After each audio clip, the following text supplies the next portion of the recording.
Hi friends, welcome to Canadian Cutting Edge. Today we're taking a look at a knife by CH Knives. It's another Chinese company. I've reviewed a couple CH knives before. This is the CH3519-G10. And the -G10 means it's the G10 version. They've got titanium versions as well. The titanium one's around $130, $140, around that area, US dollars. This guy is, let me double check on my sheet here. You can find it for $29.99 American. We've got a quasi-harpoon style blade, and of course a G10 handle. And it's a full-size knife. It's a fairly big one. It's not 9 inches or anything, but it's almost 8 3/4, so it's getting there. If you're interested in a full-size knife like this for 30 US shekels, stick around. The full review's coming right now. Tickle, tickle, tickle, tickle.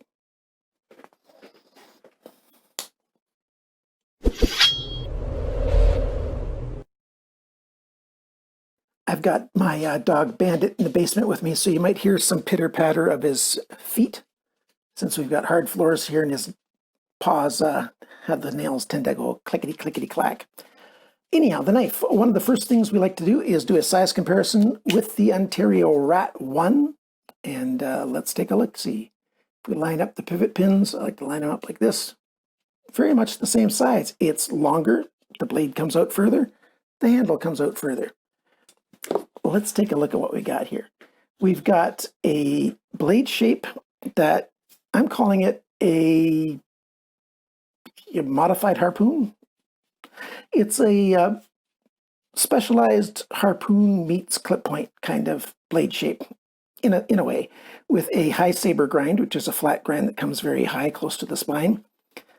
And then you've got some material taken away from the blade spine right up here. You got some nice jimping, but there's a swedge there as well. And a swedge here. So the blade shape has got some character, which is a good thing. And yeah, it looks quite nice to me. And it's quite comfortable with the jimping up here not being too aggressive, but aggressive enough that you get a good grip on the knife, and it just feels quite good in the hand. More about the blade. It's got a stonewash finish, and if we can get a nice close-up of this, we can see maybe the nice fine, there you go, there's a nice fine stonewash finish on there. It says D2 up here. CH knives have been tested, done third-party testing. Lee over at Love Them Knives has had some tested, and they are the steel that they claim to be, so that's quite good. But I need to talk more about that in just a minute. And it's a good-looking blade. The sharpness choil is done very well. Nice flat grind, nice point here on the blade. It stays quite thick until the last inch, and then it starts coming down. And so it's got a nice tip if you need to do some piercing. You can put your finger up in here if you need to do some delicate work, or even pinch up closer. It's not a knife designed to use the tip because it is so long in the blade, but the blade shape's quite nice. The blade, the manufacturing name is right there, CH Knives. It just says CH, and some characters there, Chinese characters, and here it says CH 3519-G10. So I like that it's not got a lot of writing all over the blade. I prefer it to have as little as possible. In general terms, the blade's done very well. The handle here, it's got a lot going on. We've got definitely a CNC milled G10. We've got a step down here, and so it's narrower right in this section where the pivot pin is. So smaller, thinner there. They've removed a line that goes straight along there, all the way along. I'll actually do it on this side so we're not seeing the pocket clip. Straight line all the way across here. And then it's got a bit of a hump, and it comes out there on the side. And then it's got total G10 removal here. That's the liner that you can see there, which is also stonewashed. And then back here, we've got some, looks sort of like jimping. A lot going on here. A flat end on it, a backspacer with blocky jimping on it. The pocket clip on the back here makes room for a lanyard hole right there.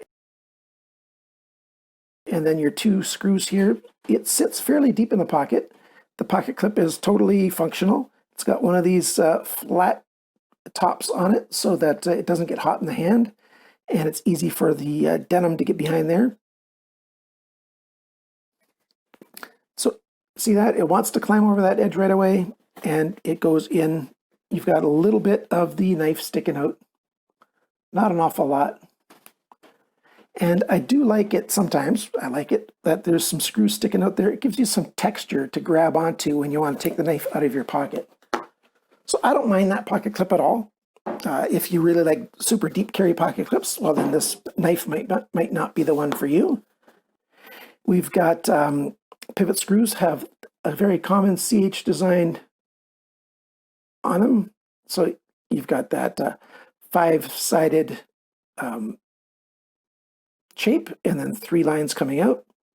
It's not a fixed pivot pin. It is a free spinning pivot pin, but it's the hole that's through the liners and the G10 is just barely big enough to put the post end through, so it doesn't spin freely. So it was very easy to take this apart.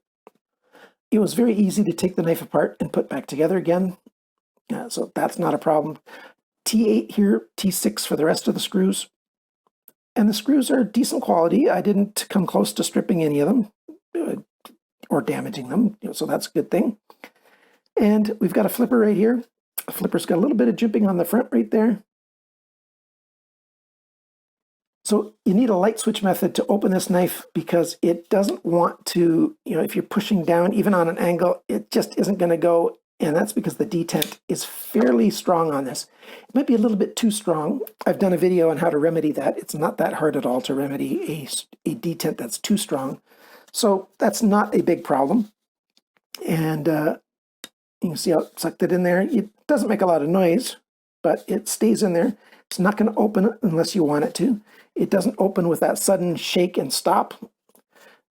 And it just wants to open, quite easily. For me, it works fine right-handed or left-handed, as you can see. Comfortable knife in hand to use for cutting. The jimping back here is actually quite helpful. Sustained cutting works very well. The blade edge is, a good thickness behind the grind, and you got that long straight section, a nice belly here. So it's good for, basic EDC tasks, no problem at all. How does this knife feel in the hand? Well, it feels okay if you go back here and you put your index finger in this first huge choil. That feels quite good. And you've also got quite a lot of grip. Very comfortable this way. But if you want to get close to the front and put two fingers up here, well, if you've got hands my size, mine are between large and extra large, men's between 9 and 10 in European men's hand sizes, it doesn't quite fit right because my middle finger ends up going right on that spot. And then there's a little bit of pressure. So this first forward choil here should have either been larger or smaller. I would have preferred this hump to go, between these fingers, or of course between the first two fingers, for it to be comfortable. That got a little bit hot just along this finger here on the inside when I was using it, and then I just had to adjust my hand position and kept going. Other grips, reverse grip, quite comfortable. You can come up right to the end and put it over the flat on the end there if you want to. A reverse pull grip, not so comfortable, but that's a grip you'd hardly ever use with a knife like this. But it's a decent shape and decent comfort for a $30 US dollar knife. And if you want a big knife, yeah, maybe it's worth considering for all those things. Like I said, it's D2 steel. That's got a Rockwell hardness of around 59 usually. Could be a little more, could be a little bit less. That is a carbon steel, but it's got high chromium, so it doesn't corrode too easily unless you live, say, near an ocean or other very humid environments. Like I said, you can get the titanium versions. Those have S35VN steel and titanium on the handle, and they're $130 and up. I got mine from White Mountain Knives. They've only got the blue one left. It comes in 3 colors.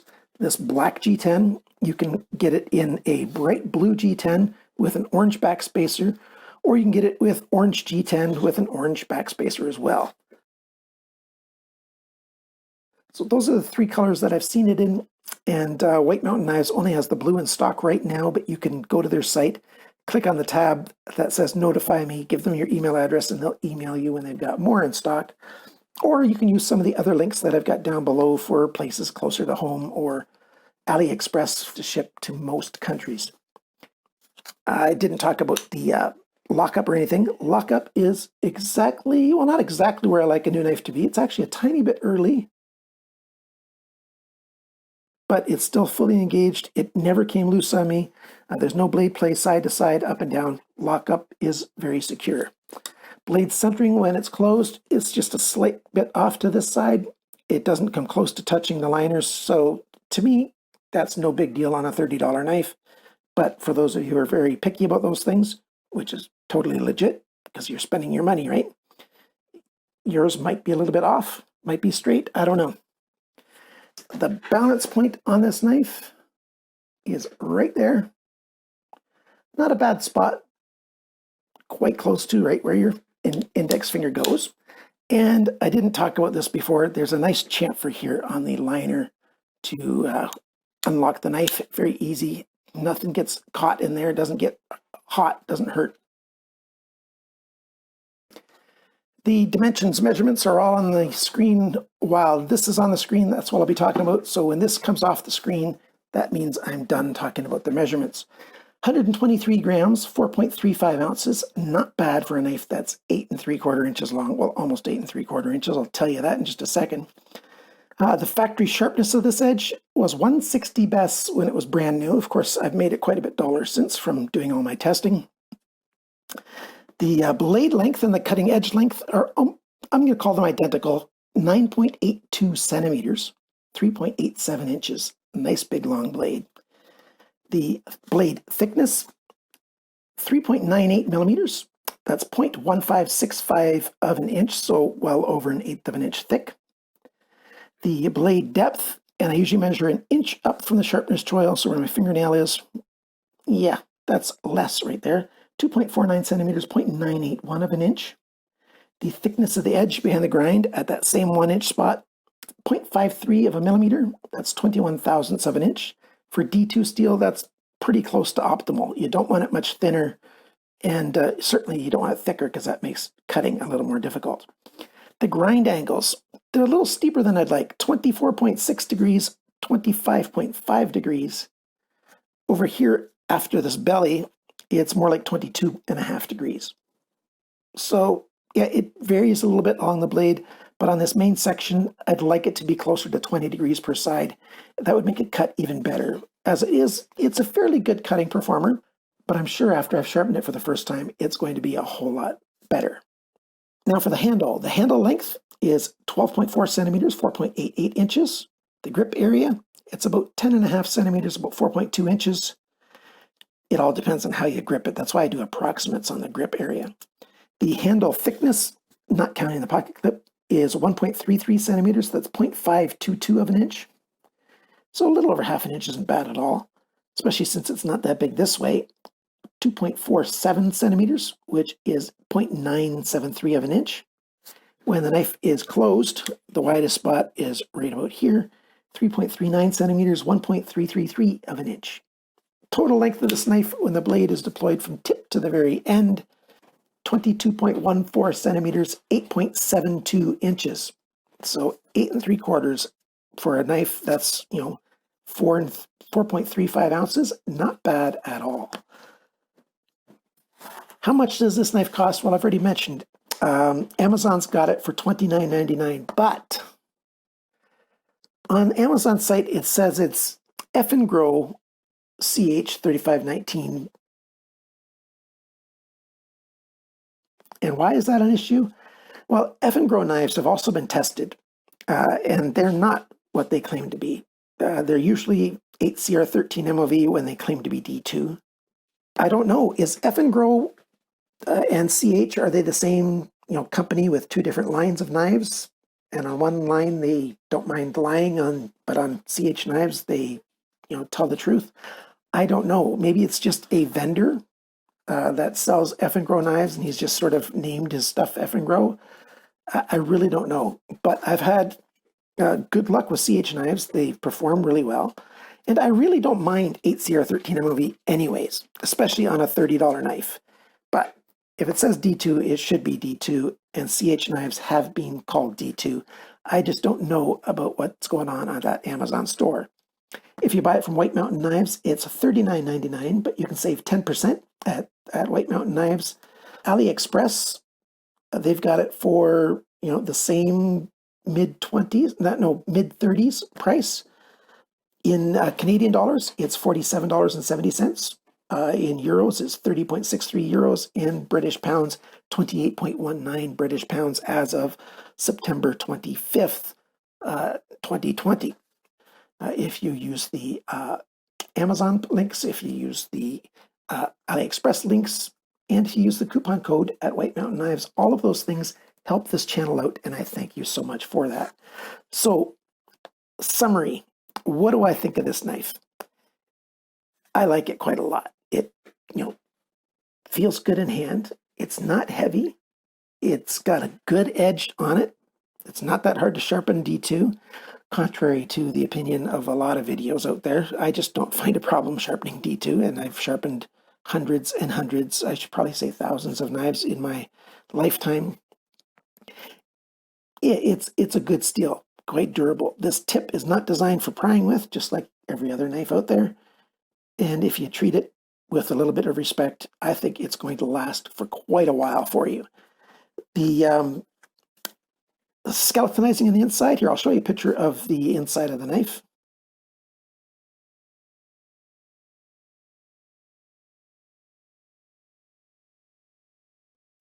So you can see that it's got steel ball bearings. And a little bit of skeletonizing on the liners that helps keep the lightness of this knife, so it's not so heavy. The pocket clip is quite well done. Nothing exceptional on the pocket clip, but nothing bad either, except for it's not left friendly, unfortunately. Good design. I like the decorativeness on the handle. I like that the grip is not hot. All these edges here are slightly rounded, so it's comfortable in hand. Except for, what I mentioned about this center section right here on the belly. The lock release is quite good, a little more than adequate. The detent, it's a little bit strong, but that's better than a little bit weak, especially here in Canada, where if you can take a knife and you hold it just by the handle and you do a flick and suddenly stop and the blade comes out, especially if it goes to locking position, technically that fits the designation of not being a legal knife, and they call that centrifugal, although really it's not centrifugal at all, it's just inertia. There's nothing else to say. This is a nice knife. It feels good, it looks good. You can have the flamboyant blue with the orange if you really want to, or this nice, more subdued black, and yet you still have a knife with character, design, and yet functionality. That's what I like in a knife. Functionality as well as design. And decent quality. So if you're looking for a CH knife, maybe the CH3519 is a good choice for you. If you want some other knives, check out the rest of my videos. Maybe you'll find something that you like. My whole aim is to try to give you very good details so that you can make an informed purchasing decision. And if I do that, then I feel like I've done my role. Thank you so much, my friends, for liking, sharing, commenting, and subscribing. And if you're a Patreon supporter, in just a few days, I'll be doing a draw to see which one of you is going to win one of the knives that I reviewed in September. If you're not yet a Patreon supporter and you're interested in it, go to patreon.com/CCE. I can use all the help I can get. If you're new to this channel and you don't know about me, I'm a gentleman who's been living on a disability pension for 7 years now. So my income is very limited, but I really love to review knives. And it keeps me going both mentally, psychologically, those kinds of things. And it's fun. Who doesn't like knives? Well, then go find another channel. Remember, always cut towards your chum, not your thumb. Bye for now.